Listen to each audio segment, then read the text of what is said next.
You're listening to the Sunday Schmooze with the Rabbi and the CEO, brought to you by Morse Life Health System, the gold standard in senior living. With your host, Rabbi Dovid Vigler of Chabad of Palm Beach Gardens and CEO Mitch Zachary of Zachary Financial Consultants. Join the show through email by emailing rabbi@jewishgardens.com. Watch the show on Facebook Live, facebook.com/gardensrabbi. Now your hosts, Rabbi Dovid Vigler and CEO Mitch Zachary.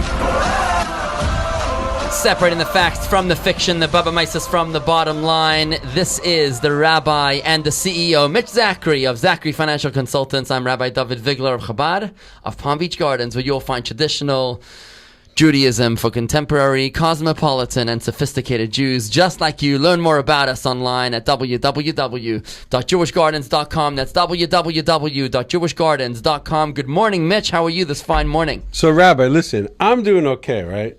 But we've got a lot of Jewish brethren across this country that are freezing. The coldest it's like has biblical. been in many, I swear, many years. it's like biblical. Like the ice age is upon us again. Crazy. It's very, very interesting And you know what? We're spoiled. It was like in the 50 degrees here. And we're all like, oh my God, it's so cold. Mitch, I'm wearing a sweater. You know, this is serious stuff over here, you know? Anyway, I was just wondering if there's When it's cold there's some outside. biblical prophecy we should know about, Rabbi. When it's cold outside, you got to warm up on the inside, right? Oh, you can't okay. rely on warmth That's from good. the I outside. like that. You've got to be able to warm up from the inside. The warmth of the soul, the warmth of the neshama has got to be able to bring warmth and energy and vitality and life, not only to ourselves, but to all around us. Indeed, that is the definition of a chassid. A chassid is one who has the strength of character to be able to influence, to make an environment around him, to be proactive instead of just reactive. And I got to tell you, Mitch, it's an amazing week this week in Palm Beach Gardens. A good time to live here, not only because of the extraordinary weather we have in South Florida, but also because this morning we are holding our annual Ladies Champagne Brunch with an extraordinary guest. Her name is Judge Rachel Fryer. She is the very first female Jewish Orthodox judge in New York City, a woman who bravely stood up against all odds to rise from being a housewife and then a paralegal, ultimately to becoming a leader in her community and a leader in her city. That's taking place at the sold-out Ladies Champagne Brunch this morning at the Chabad of Palm Beach Gardens. They have expanded so much. They're actually in a giant tent outside of the actual building. Going to be a great event. But later this week also, we have our adult education course on criminal justice reform. That begins tomorrow night, a 6-week course about the extraordinarily sympathetic yet firm view of Torah on criminals and justice reform. We're going to lay it out side by side with American law and what the Torah has to say about criminal justice. And that's starting tomorrow night, Monday night, 7:30 p.m. at the Chabad of Palm Beach Gardens. Come for the first class. Check us out without any obligation to continue. And you can find out more information on our website at jewishgardens.com. That's www.jewishgardens.com. But later this week, Mitch, later this week, we are going... Palm Beach Gardens is uplifting to a state of higher consciousness. We are bringing an extraordinary guest all the way from Melbourne, Australia. This man flew in from the other side of the world, literally from down under, and his name is Rabbi Dr. Label Wolf. He has been compared to Deepak Chopra, to Stephen Covey, to Tony Robbins. He is a true Kabbalist and a real inspiration.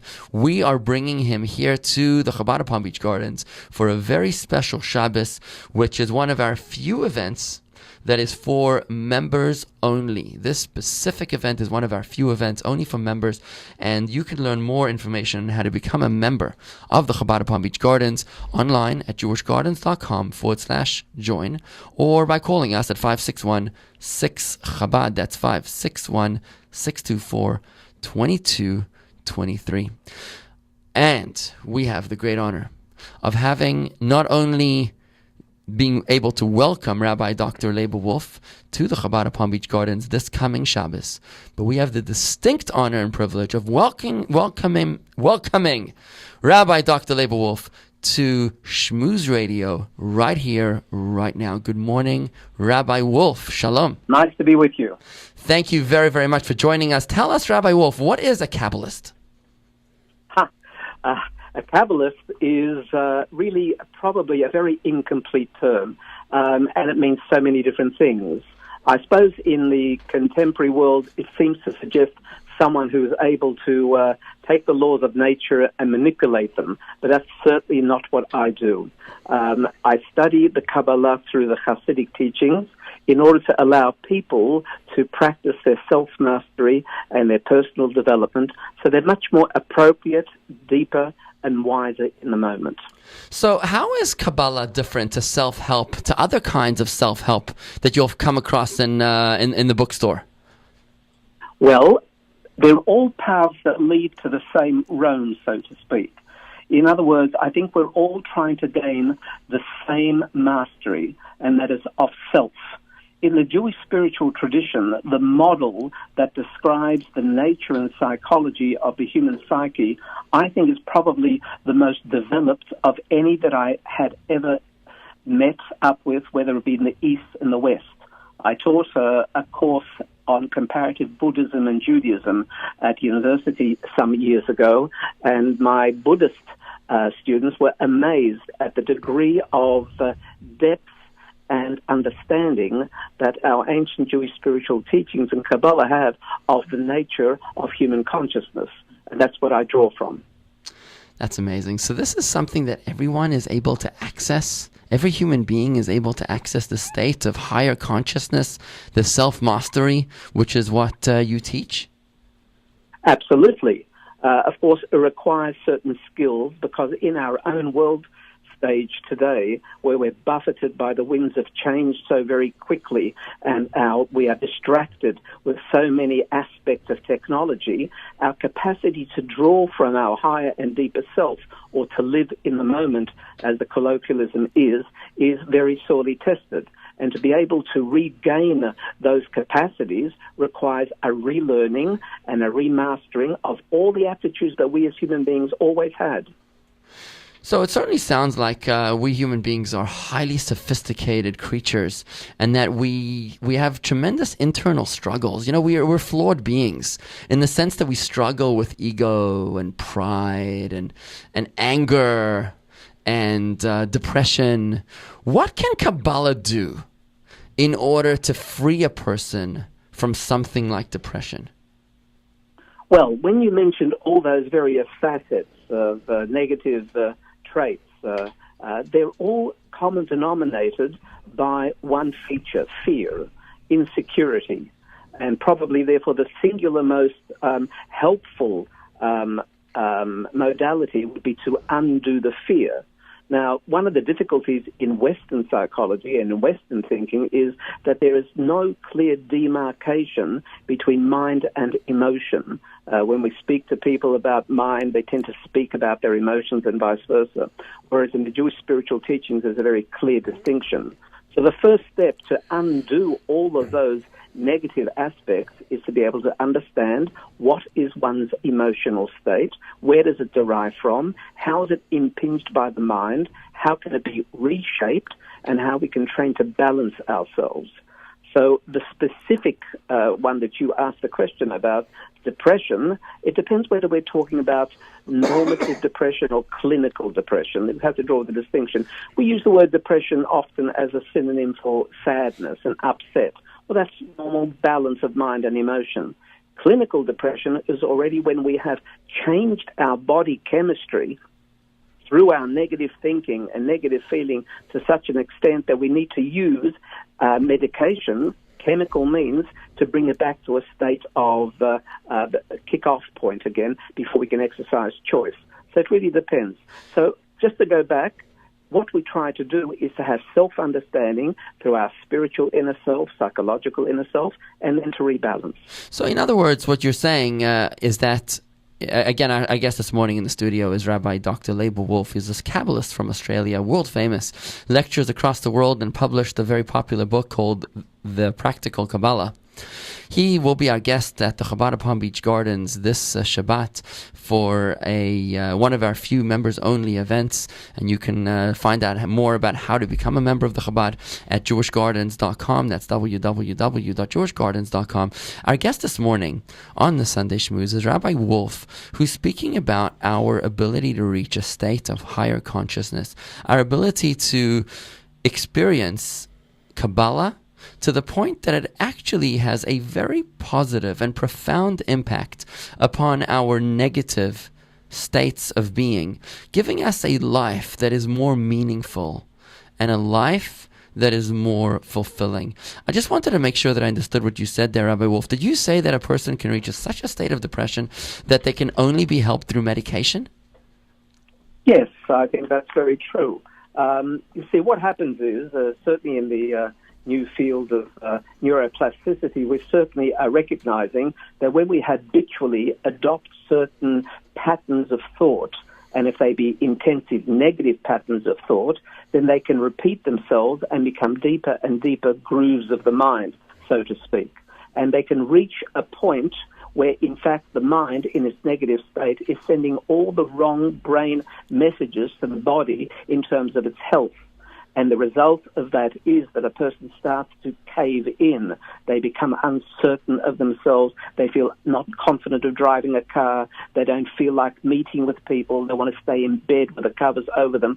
That is already a state of clinical depression, and it's caused then a body change. They have to change the body back in order to allow freedom of the mind and emotion. Hence, medication under such circumstances is very, very welcome, especially under good observation and under a good doctor, obviously.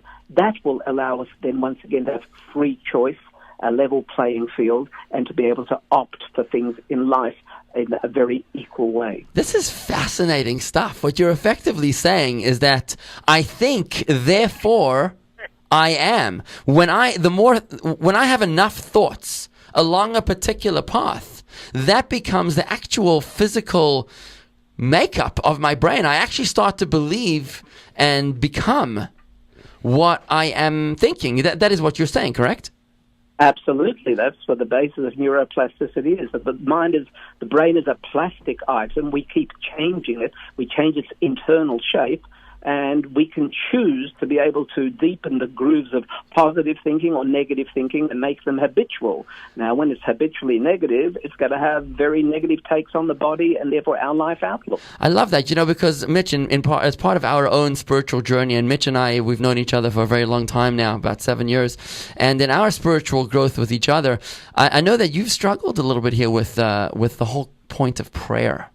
And I think that neuroplasticity and the higher consciousness that Rabbi Wolf is sharing with us here on the Sunday Schmooze sheds new light on the purpose of prayer, because here we are, and we're forced to verbally affirm. We're not forced, but we are verbally affirming positive states of consciousness. We're speaking about the extraordinary gift of the universe and the gift of our lives and our gratitude to God for bestowing our souls and our lives within us and all the blessings that surround us. It's that verbal affirmation that actually seems to be making us into happier and more grateful people. It's schlepping us out of a state of depression, a state of melancholy and sadness by merely verbalizing day in, day out. People tell me, Rabbi, why do I need to daven again? I just prayed yesterday and the day before and the day before that. I'm still waiting for the prayer to be fulfilled. It turns from the Kabbalistic point of view, it turns out that the purpose of prayer is not so much for the fulfillment of your request. It's not so much a destination as much as it is a journey to be able to condition our minds and hearts to become better and more conscious human beings. Well, I just want to say a lot of truth in what you're saying. A very clear and easy example is, what do we verbalize as soon as we wake up in the morning? As we move from the transition of subconsciousness of sleep into the waking moment, that traumatic moment of coming back here, or the soul reintegrating with the body, the posture we adopt begins to color the day. So if we adopt an affirmation, a prayer of gratitude, then what that does is it changes us from the outside in. The very words create the adoption of that emotional profile, and the mind follows, and as a consequence, we end up having a much more positive day. Amazing. Mitch, you're the CEO. What are people out there in the world, like regular people that are maybe not religious, right? Not observant. I know what observant Jews do in the morning when they wake up. But what does your average American do the first thing when they wake up in the morning? Well, that's a tough question for you to answer. But I will say that in my period of life, less spiritual and compared to the way I am now, and I think that's the majority of our listeners, honestly. I would think so. Majority of people. Is you wake up, you really wish you could stay in bed a little longer, and you feel the pressures of the day as soon as you get out of the bed, because you're not taking that moment to thank God for giving you another day, to appreciate the fact that you have another day. And rather than start off on a positive note, I really think most people start off their day on a negative note. You know what I think they're doing in the first thing they wake up? The moment they open their eyes, they reach for their cell phone, they check their email, and they right away are inundated with the crisis, the frenetic pace, the panic, the new emergency crisis of today. And what a tragic way to start your day. The way Rabbi Dr. Label Wolf, the Australian Kabbalist, our guest this morning here on the Sunday Schmooze, is sharing with us is the way that we think about, the thoughts that we think about throughout the day have a profound impact on what we become. That's the concept, the scientific concept of neuroplasticity. But especially the first thought of the day is the one that colors the day and sets the standard and the tone for the rest of the day. If we are able to begin to make a pledge right now to begin the day without the propaganda, without the chaos, by just closing our eyes the moment we wake up and thanking God for trusting us with another 18 hours of life, with another day to live, and just being grateful, then that will actually color the rest of your day to be a day that's filled with appreciation, with gratitude, and with happiness. I totally agree. Well, again, what was that, Rabbi Wolf? I totally agree. And the truth of the matter is, for us, you asked the initial question, what about non-religious people? Well, it's only a matter of language. Call it a morning affirmation instead of a morning prayer, and you still get the same desirable effect. I think it's incredible to realize, especially the impact of all the verbal affirmations that we do as Jews. You know, we have a lot of verbal affirmations as Jews. We say a lot of things. Anytime a food enters into our mouths, before it comes in, after it comes in, there's a blessing. I mean, we even making a blessing after we go to the bathroom.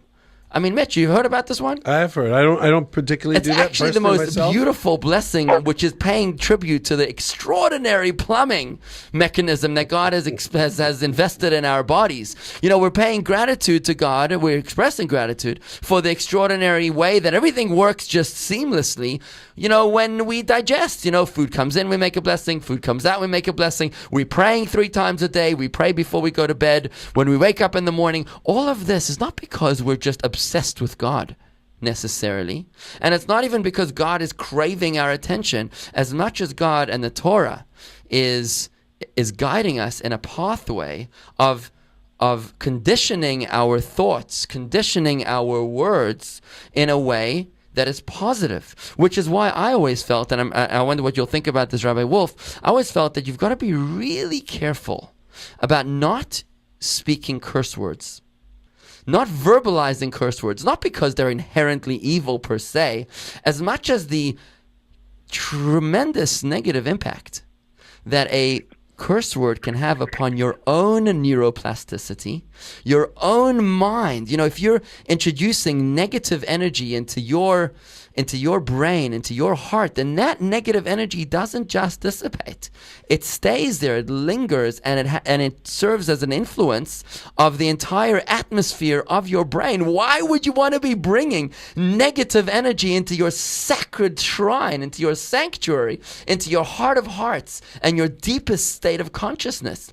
That's why it's so important to stay positive, to only say positive things, and to try as much as possible to think positive thoughts. I've studied that a human being thinks approximately 50,000 thoughts every day. Approximately 50,000 thoughts every day.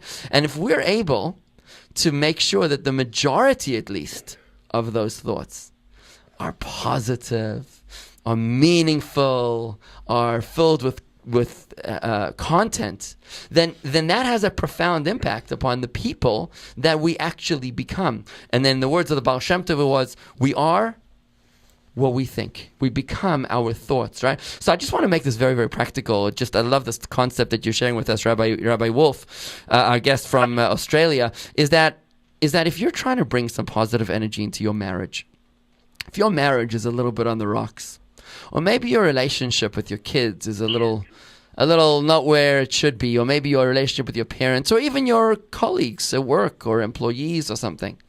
Try to say nice things to them even if you don't mean it. And I'm curious to know, Rabbi Wolf, if you agree with this, that if you say positive things, even if you don't feel those positive things, will that still have the ability, the neuroplasticity, to mend and improve the relationships between husband and wife, parents and children, colleagues? We can even go one step further. Even our thoughts have a very material effect on each other.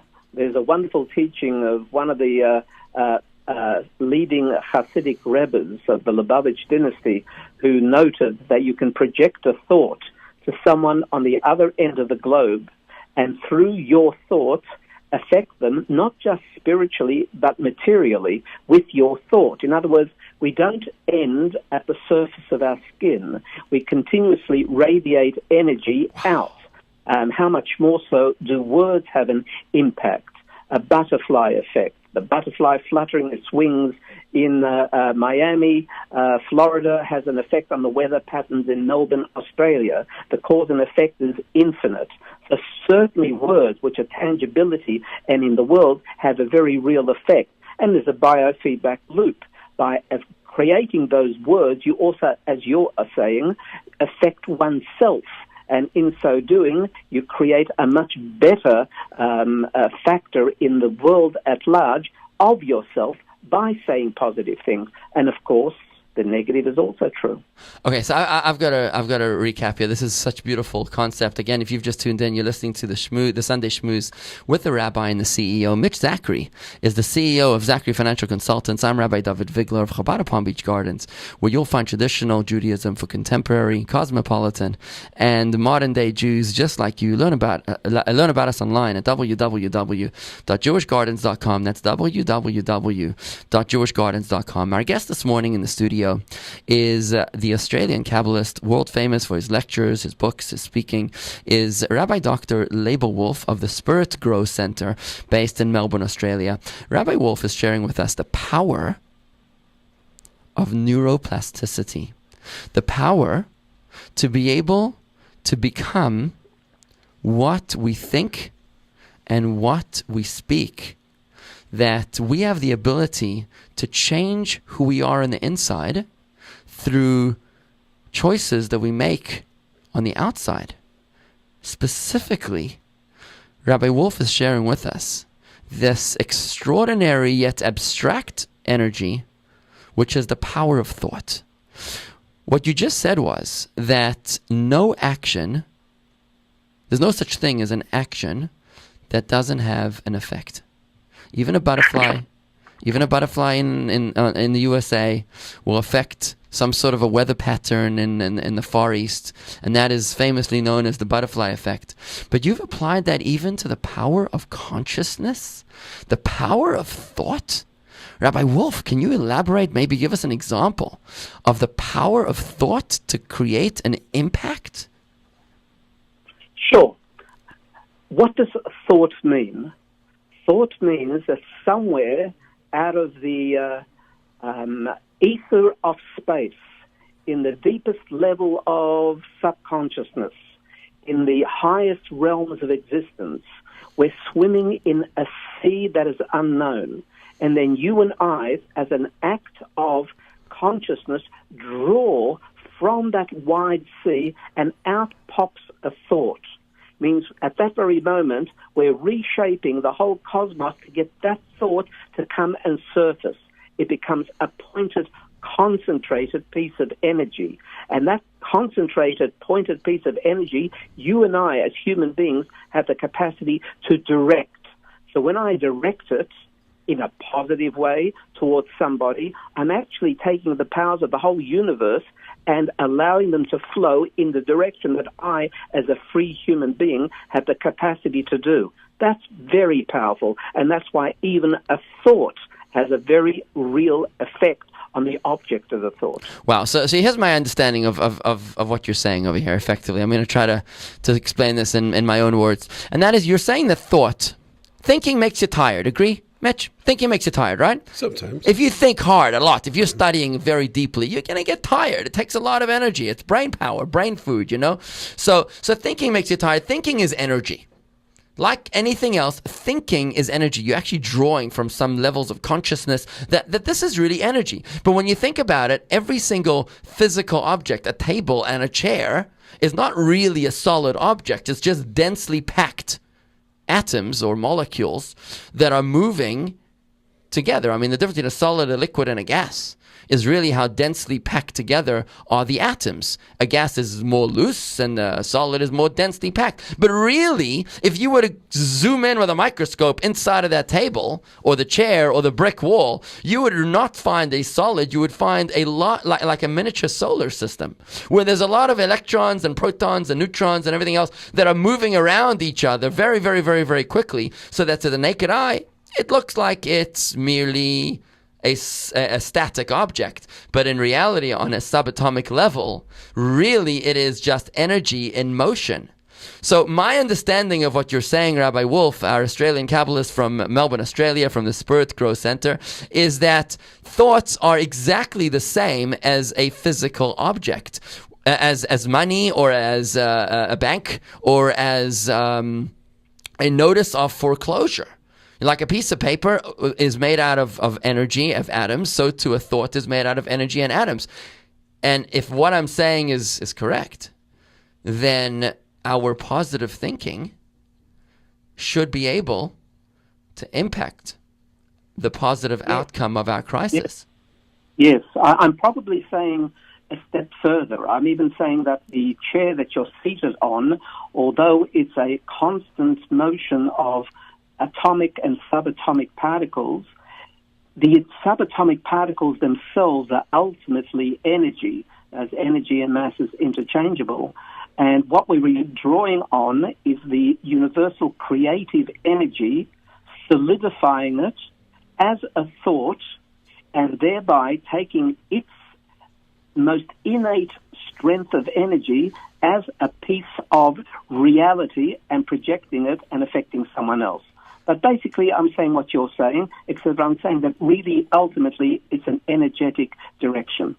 This is extraordinary, profound realization here as we're trying to enter a state of higher consciousness. In our conversation this morning with the Australian Kabbalist, Rabbi Dr. Leibel Wolf of the Spirit Growth Center, based in Melbourne, Australia. He'll be joining us at the Chabad Palm Beach Gardens this Shabbos, God willing, for one of our few members-only events that is for the members of the Chabad Palm Beach Gardens. If you'd like to learn more about how to become a member of the Chabad Palm Beach Gardens, please learn about us online at jewishgardens.com/join. That's jewishgardens.com/join, or 561-624-2223. And just before we take this to a break, I just want to say, Mitch, what an extraordinary realization that we as human beings are so incredibly sophisticated. We have this incredible computer on our shoulders, which has this rational mind, this ability. Well, so much beyond a computer. It's so much more than a computer, but it's like more than the world's most advanced computer. It's like the world's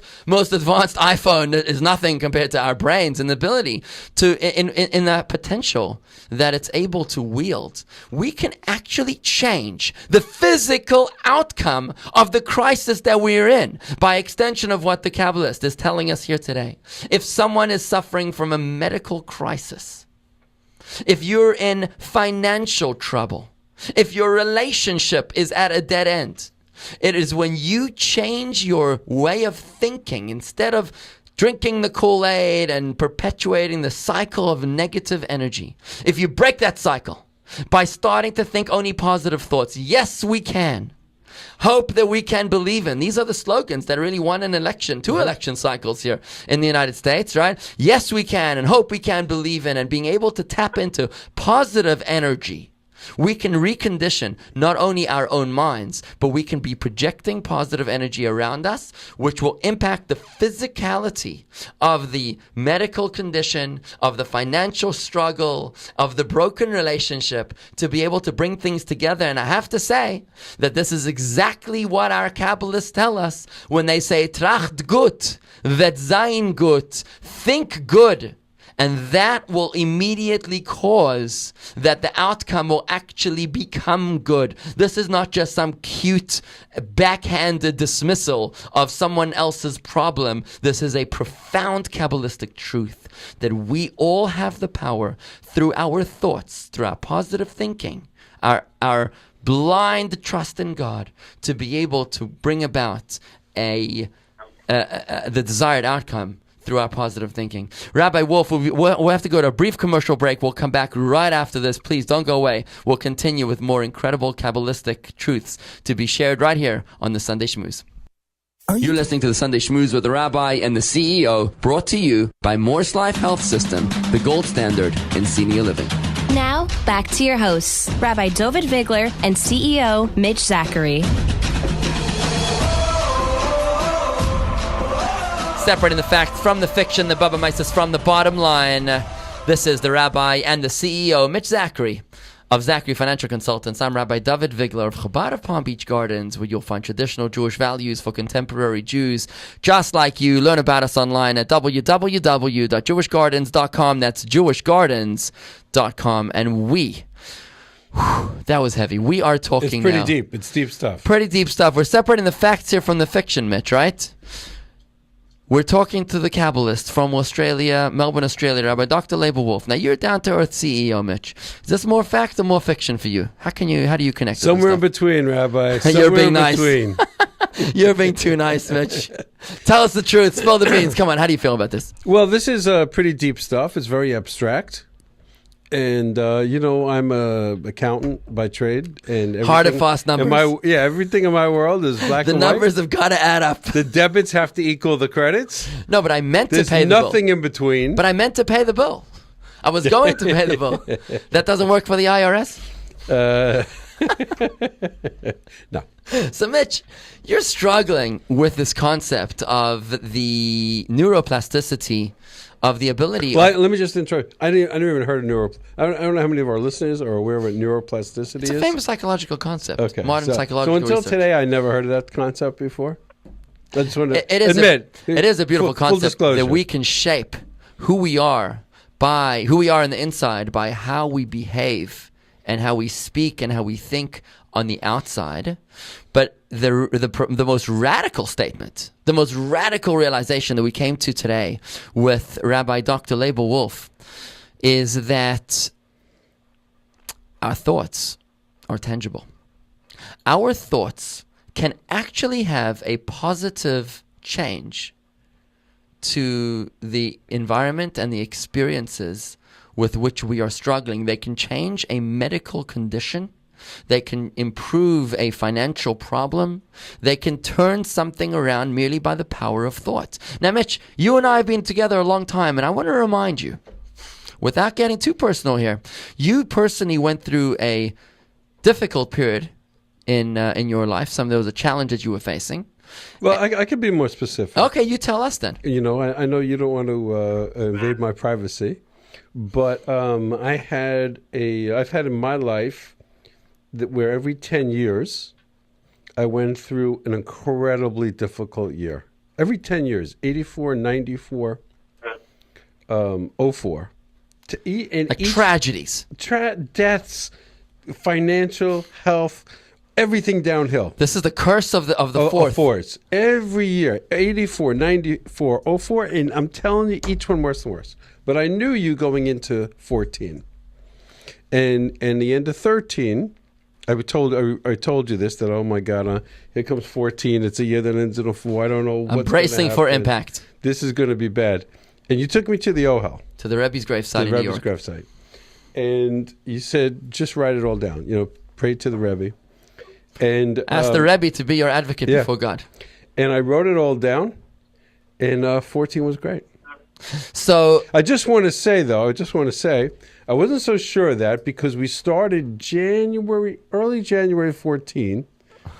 My mother-in-law got a bad report that they found something in her brain, in this back of her brain. And I remember you told me, here it goes, it's starting. And I was like, uh-oh, here it goes. And it turned out to be absolutely nothing. Folks, I want you to realize what Mitch just said. I'm stunned that he actually just shared this with us because this was quite private. And I cannot believe that you actually shared this with everybody. It's beautiful that you come to peace with this. You kept telling me, much like we're hearing today, think positive. There's no such thing as the curse. You can break it. The curse does not exist. You can break it with your positive thinking. Now, Mitch, you had the most beautiful year in 2014. I remember in 2015, nice. January 1st, you called me. You said the curse is broken. It was just past midnight on January 1st of 2015. You said the other shoe didn't drop. The curse is broken. And the only thing that changed in your life, and you're a very down-to-earth kind of guy. You're not some hocus-pocus, Mickey Mouse kind of, philosophy kind of guy. You're just very, very much terra firma with your feet firmly rooted down to the ground. He's a hard and fast accountant. And you said to me, the curse was broken. Nothing bad happened to me. I can't believe it's the first time in my life that the 10th year wasn't like some terrible calamity like it's always happened. And the only thing that you changed, Mitch, was the way that you think. That's right. So I know that this is a very difficult concept to sink your teeth into because by nature, you're more empirically oriented. But I encourage you and our listeners and myself to meditate upon the profound truth that the Kabbalah shares with us as taught to us by our guest on the Sunday Schmooze today, Rabbi Dr. Leibel-Wolf, which is the profound power of our thoughts. Thoughts are real. Thoughts become things. I'm going to say that one more time. Thoughts become things. And be wary of what you're thinking about because it's probably going to happen. And the fact, as we've discussed, thoughts can affect outcomes. That's exactly the point. Wow, just an incredible realization there, Mitch. I'm hoping that that is something which you can really feel comfortable to meditate upon. And it doesn't come easy. It's not going to happen through one radio conversation that suddenly you're going to say, okay, I'm a changed person now and I'm going to just think everything positive. Obviously, there's more than meets the eye to this, but at least for this short meditation of today's conversation here, to at least have this realization to think about, as difficult as it is for you, Mitch, to come to terms with something which is not down to earth and not something which you can grasp and squeeze and touch and move. It's the power of positive thinking, of tracht gut wird sein gut, that thinking good will cause a positive outcome. When you realize that this actually happened in your own real day-to-day life, something which bothered you deeply and something which was a real problem for you became a non-issue, through changing only the way you were thinking, and me constantly reminding you through that year, the curse is not real. Keep positive. Pray to God and stay connected to God, and all the darkness will dissipate when you're connected to light. It's amazing that the thoughts that you were thinking that year were just able to dispel and negate any darkness that was coming your way. And we can continue to do that in our daily life through exercising the concepts that Rabbi Wolf is sharing with us here this morning on the Sunday Schmooze. So thank you, Rabbi Wolf, for sharing that incredible meditation. My pleasure. Is there a way for us to maybe meditate this with our listeners? Can we do a slight, maybe some sort of a thought, a takeaway thought on this that we can think about for the rest of the week? Probably a little difficult to do it over the radio waves, But perhaps what we can talk about is what, in fact, a meditation is, because the word itself has so many different connotations today, and you've got so many definitions as to what meditation actually is. And the truth is they're probably all accurate because they're all speaking from a different vantage point. I think the word meditation assumes a specific meaning in our contemporary language when the Eastern mystics came to discover United States in the 1960s and 70s and brought an Eastern format of meditation over. And I suppose what you and I call meditation today is really based on the Eastern model, whereas, in fact, there have been many other models, historically speaking, other than the Eastern model as such. And one of the interesting things is that not all soul systems take well to the Eastern model. It's interesting that in Kabbalah we learn that there are 70 different kinds of soul systems. Jewish, for example, is but one amongst all those. And each soul system has to have its own particular diet, if you will, of spiritual food. And not always do all diets suit. Therefore, for example, the Lubavitcher Rebbe noted back in the later 70s that Jewish people should not be engaged in Eastern formats very often. They contain what's called avodah zarah, which is harmful to the Jewish soul, and encourage that we actually create meditative postures that are and content that is suitable for the Jewish soul. So that's one thing to consider, what is the nature and purpose of the meditation as such. But I suppose the common denominator behind all meditations is focusing. But what you focus on, why you focus, how you focus, well, that depends on the intentions of the spiritual pathway or the therapeutic model that is being utilized. And there are many out there. I strongly encourage meditations for therapeutic purposes, for health and wellness, secularized and devoid of spirituality as such, strange as that might seem, because once again, going back to what you said earlier, how we think and how we express affects us internally to a considerable extent. And therefore meditation is a very powerful way of changing our inner self. Is there an idiot's guide to meditation? Is there some easy way to meditate that you can share with us? Or is it some sort of a long, drawn-out process? No. Meditation itself is just a focusing technique. So therefore, for example, if I were to ask a person to move from a focused meditative setting to a non-linear, what we normally call daydreaming, or we allow ourselves to just observe our thoughts when we're lying on the sands of a beach, and we would see a stream of thoughts arising. And some deeper part of self would be observing these stream of thoughts and asking a question, as we're saying, why did this pop into my head? And why did the following thought pop in after that one? So there's a sort of a mildly analytical, yet very pleasant, daydreamy mode of self-exploration. I think that's a very, very nice one to engage in. It's got no particular value stance. It's just observation and understanding a bit more about your personal profile as a human being. It sounds like in that form of meditation, you're basically becoming an observer, a spectator of your own stream of consciousness. What would be the point of that? Because it can give you a good sense as to where you are at the time. Those thoughts are not just arbitrary. They're popping into your head for a reason. Got to do with your particular moment in life, your particular setting, and very often you can make discoveries as a consequence of looking at the kind of thoughts, almost like analyzing your dreams, keeping a dream journal and asking why do certain dreams pop into the dream at any one point. For example, most people have stress dreams that when they're stressed, that particular dream starts to arise, or that imagery arises. And the person may not even be aware they're stressed. Once the dream is there, they become aware that there's a stress level and they need to cope with it. Likewise with allowing the free association of ideas or daydreaming. So how important is meditation in Judaism? I think it's very important. both in the therapeutic aspect of being able to allow ourselves to handle and treat body disabilities, pain, and the like. But I think even more profoundly, I think it's an excellent preparation in terms of spiritual insight.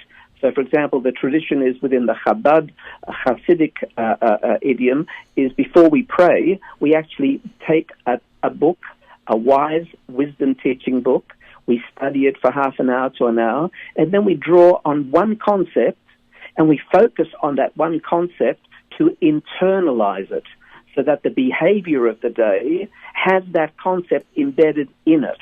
We call that hisboinenus, the idea of taking something, internalizing it, so that our insight becomes behaviorally expressed in all the things we do during the day, whether it's interpersonal relationships, whether it's our own study profile, whatever it might be, even the way we eat, mundane things.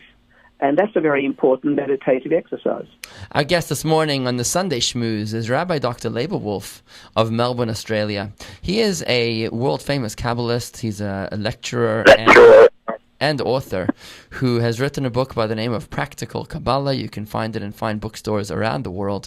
And Rabbi Dr. Leibowolf is coming to Chabad of Palm Beach Gardens this Shabbat for one of the few members-only events. If you'd like to find out more information on how to become a member of the Chabad of Palm Beach Gardens, please log on to www.jewishgardens.com/join. That's jewishgardens.com/join, or call us at 561-624-2223.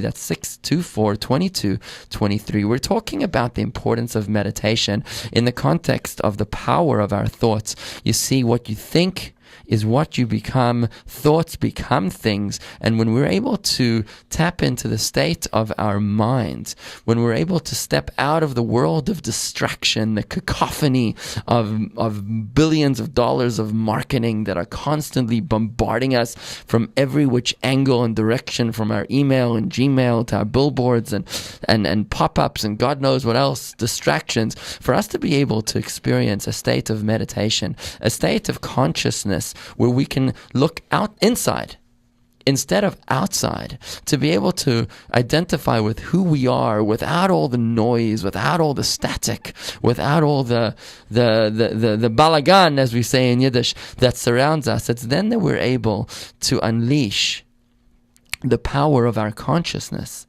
to change not only who we are, but also to impact and change that which happens around us. One of the topics that Rabbi Wolf will be talking about this Shabbos is the concept of anger management. Rabbi Wolf, can you give us a little teaser on what it takes to be able to overcome our anger? I will be saying at some stage at our session together that anger is completely forbidden as an emotional expression in Jewish teachings. And that's usually a rather radical slam dunk kind of statement that hits people in the face straightforwardly. And then I will go on eventually and teach a methodology of undoing anger, and it probably has a lot to do with reframing, as I call it, which means to reinterpret the provocation. And ultimately, I'll be saying that all anger derives from ego, from an insecure sense of self, and a compensation to make lots of noise with your voice and lots of bigness with your body because you feel insecure, and therefore that gives you a warning sign you've got to change. And not to be angry is simply a matter of reinterpreting the provocateur, having compassionate, and assisting the provocateur to change. That will be the sequence that I might offer. So the way to overcome your anger is to reframe the context of what initiated your ire. It's being able to see the bigger picture. Is that what you're saying? Absolutely. In other words, when they're yelling at me and screaming at me, rather than being a monkey and copying them, which means yelling back, which achieves absolutely nothing and simply tries to shore up your own insecurity, you have to ask yourself the question, what's causing them to be in seeming pain? Because yelling is always an expression of emotional pain or otherwise physical pain. And then as you shift from self to other, that's empathy. and then it allows you to be compassionate. Sounds fascinating. We can't wait to hear about this at the very exciting Shabbat that's happening this week at the this weekend at the Chabad of Palm Beach Gardens for one of our very few members-only events that will be taking place at the Chabad of Palm Beach Gardens for members of the Chabad of Palm Beach Gardens. For more information on how to become a member at the Chabad, please log online to jewishgardens.com/join, jewishgardens.com/join, or 561-624-2223. That's 624-2223. It's going to be an amazing week at Chabad, because today, a little later this morning, we're going to be having the Women's Champagne Brunch, the annual brunch. This year's guest speaker is the first female Jewish Orthodox judge of New York City, and that is Judge Rachel Fryer, a woman who defied all odds to rise up and become one of the leaders of her community, to show the women in her community that yes, we can, to be able to make a profound difference to her people, to her community, and to the women especially in her community. Also tomorrow night will be the first session of the Crime and Consequence course, which is about criminal justice reform, taking place at the Chabad of Palm Beach Gardens. Come check out the first class without any obligation, and it's going to be a great session, 6 weeks, Crime and Consequence. More information is at jewishgardens.com. Thank you, Rabbi Wolf, for joining us here this morning. It's been a real pleasure having you with us. Thank you. Shalom. We can't wait to see you later this week. Join us for this incredible week at the Chabad with more information at jewishgardens.com. And thank you, Mitch. That was quite a revelation there. My pleasure to share it. Let's make it a week filled with higher consciousness and more focused thought to be able to impact everything that happens with us in our lives. Thank you and shalom.